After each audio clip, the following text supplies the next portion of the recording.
everyone, welcome to the community classroom. This is Dr. Tracy McCarthy, psychologist, attorney, and educator. And there is a lot of confusion related to the origins of the Gullah people, the people from the Sea Islands. There is one narrative that indicates that they were enslaved and brought over from the west coast of Africa, and that they are related to the Gola people in West Africa. And this is also related to Liberia and Sierra Leone.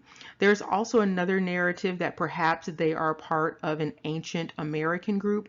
And so we're going to also look at some dynamics related to the diaspora and perhaps get a better understanding of some other narratives related to the Gullah/Gola people.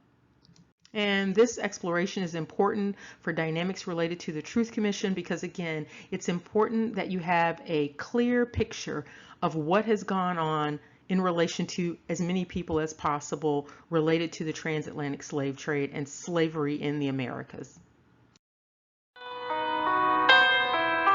If this video appears on anything other than Dr. Tracy McCarthy channel, it is stolen and unauthorized. Let's get started.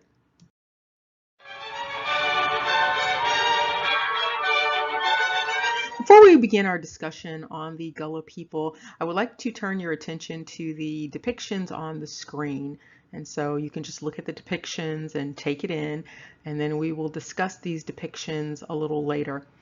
In particular, focus on the depictions at the top, particularly the one on the upper right-hand side. In terms of phenotype, do any of these phenotypes seem familiar?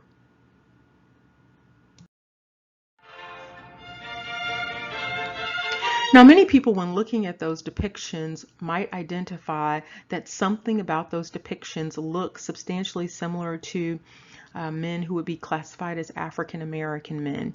And so now you can see them with their headgear on and the rest of their attire. And you can see that they are not styled as African American men, but particularly the one on the left definitely has a part of that phenotype, and also the one on the right. However, these men are from India.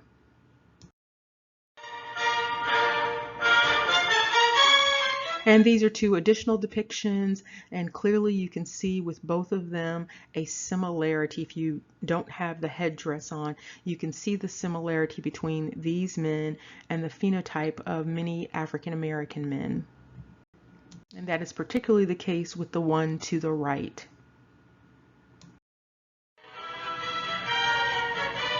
And here you see the depiction with the previous one to the right off to the left now, and then you see another individual who was also pictured in that first depiction.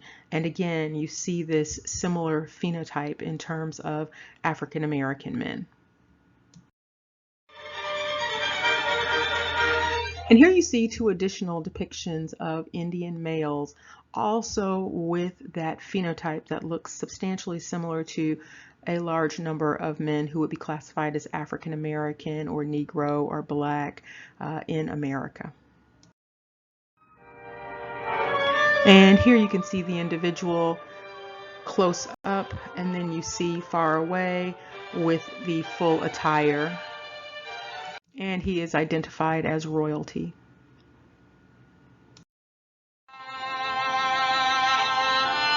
Now we're going to quickly revisit our discussion related to the Kshatriya.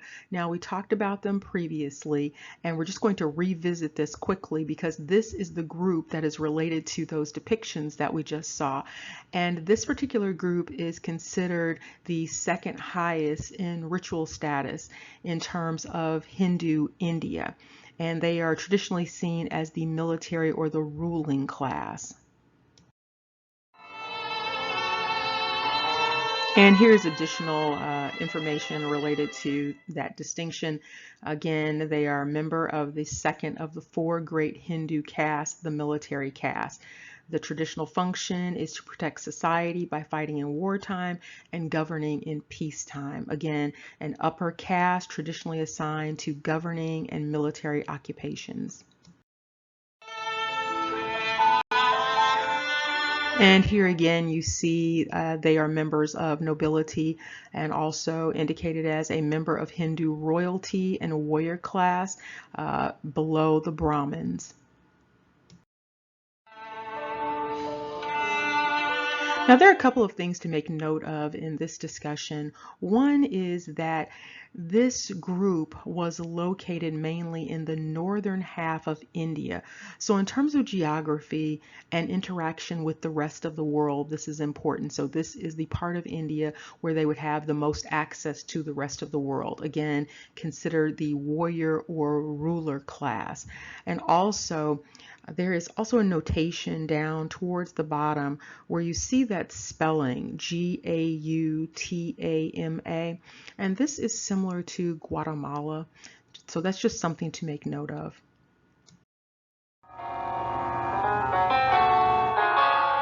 Now, someone might be asking, what does all of this have to do with the Gullah people? Well, let's just look and see.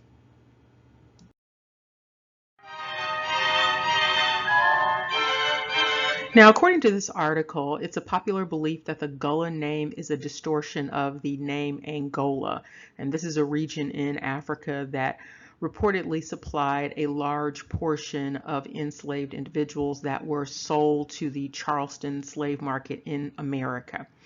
Now, some members of the Gullah community, however, associate the name with a pre-American story of the Golas, and this is a group that lives near Liberia and was also involved in the transatlantic slave trade.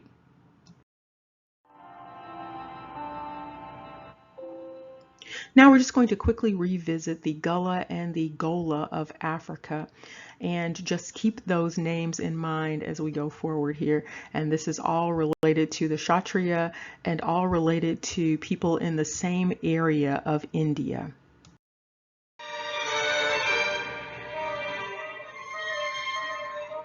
One of the things that was noted in the discussion related to the dynamic of mulatto bastardy and using marriage laws to enslave children and family members, there was a notation related to who was seen as an indentured servant commonly. And it was noted that East Indians, those from India, apparently were able to blend into the free African American population. And so there was something about that phenotype that suggested that the people were the same. Now, one thing people need to remember is that there was a colonization dynamic going on in India, historically related to the Portuguese and also the Dutch and the British. And there was significant trade going on with the different trading companies with both the East Indies and the West Indies. And so this is important to think about when you look at not only this dynamic of East Indians being brought over and blending in with what would be considered the African American population, but also having what would be considered European names, European surnames.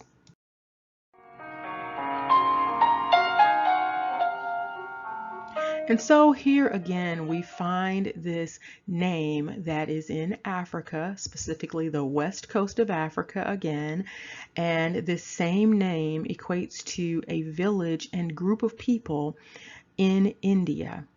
And this is interesting because you also have this narrative that also goes to people on the east coast of America.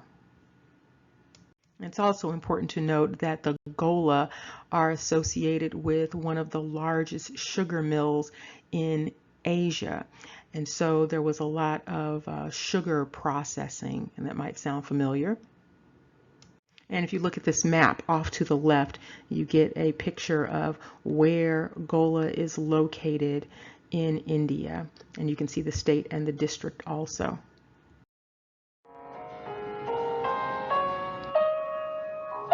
Now, the Gola people apparently have a wide diaspora because you find the Gola in a number of places. So you see the Gola listed in Sierra Leone. You also see a significant presence in Ireland.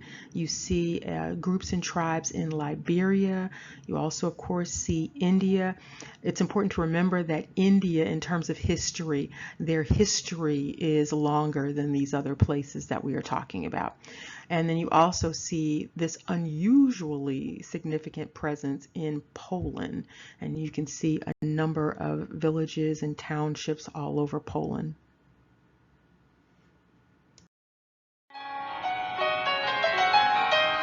And not only do you find the Gola village and the Gola people in India, you find the Gullas in India. And so it would be very helpful to find out exactly when and how the Gullah and Gola people migrated out of India, where they went, and how you end up having this name spread so far and also being a part of those who were enslaved in America.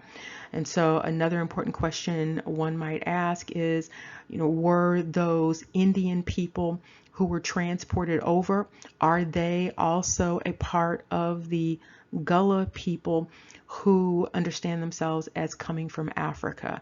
And so is there a mix of the people here from two different places, but basically having that same ancestry?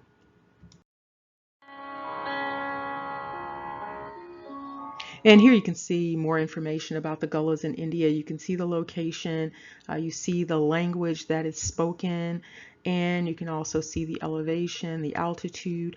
And what's very interesting is that this village is also located near the other villages that are also related to ethnic groups in Africa.